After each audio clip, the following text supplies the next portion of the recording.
Посмотрите, какое тесто удачное, мягкое, прямо как пух. С ним очень легко работать. Всем ассаляму алейкум, добро пожаловать на мой канал. Сегодня готовим тесто для домашней пиццы.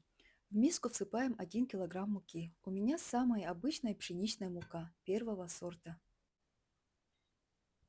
Добавляю 1 чайную ложку соли сразу в муку и перемешиваю. Тут же делаю лунку и добавляю 14 граммов сухих дрожжей.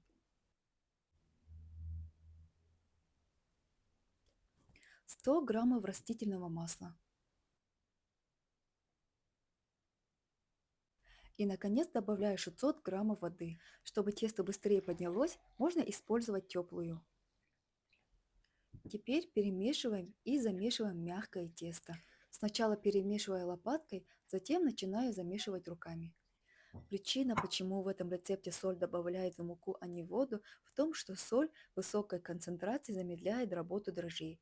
Если всыпать соль прямо в воду, а потом туда же добавить дрожжи, дрожжи могут начать работать хуже. Особенно если вода стоит и соль не распределилась равномерно. Пока вы смотрите это видео, напишите, пожалуйста, в комментариях, из какой страны или города вы меня смотрите. Просто интересно знать, куда попало мое видео. Теперь нам нужно хорошенько обминать наше тесто. Посыпаем рабочую поверхность мукой и выкладываем туда наше тесто. Теперь вот таким способом формируем колобочек.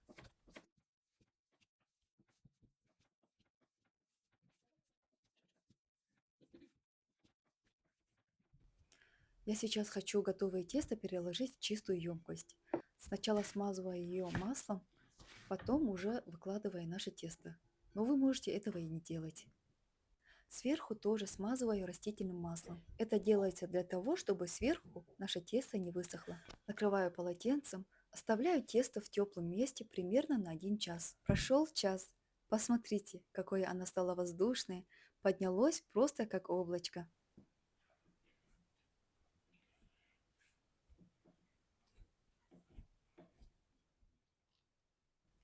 Присыпаю рабочую поверхность манкой, потому что она не забивает тесто в отличие от муки.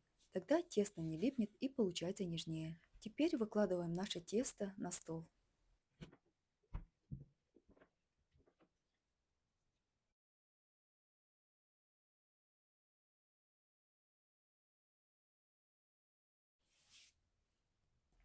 Делю тесто на 4 части. Этого хватает на пиццу диаметром 30 или 32 сантиметров. Далее формируем колобки, как на видео.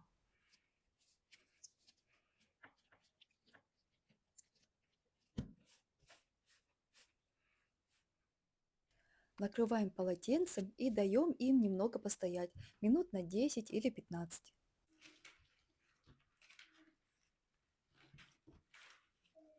Выкладываем тесто на пергамент. Аккуратно растягиваем руками от центра к краям. Тесто настолько послушное, что можно обойтись и без галки. Теперь переносим основу на противень.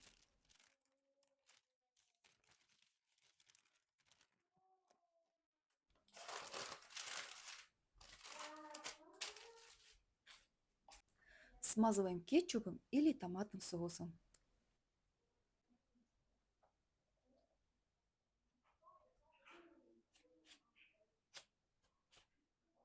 Обильно посыпаем сыром. У меня тут два вида сыра, честно, даже не знаю их названия. Один твердый, другой был чуть мягче. Выкладываем колбасу. А здесь уже по вкусу. Вы можете использовать курицу, фарш или любую другую начинку. Все по вашему желанию. Выпекаю на максимальной температуре. У меня это 280 градусов, примерно на 15 или 20 минут. Всегда ориентируйтесь на свою духовку. Выпекаю на самом нижнем уровне, режим вверх-вниз. Так дно хорошо пропекается.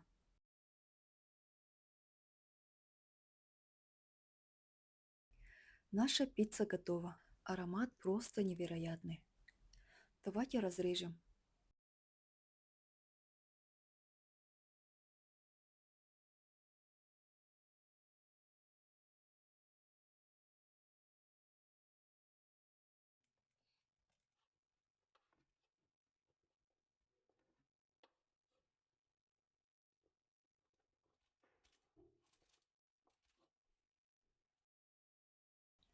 Посмотрите, как тянется сыр. А тесто мягкое, воздушное и нежное. Очень вкусная домашняя пицца. Готовьте с любовью, не бойтесь простых рецептов. Именно они чаще всего самые вкусные. А я желаю приятного аппетита вам и вашим близким. Пусть в вашем доме всегда будет тепло и вкусно. Спасибо, что были со мной. И ассаляму алейкум.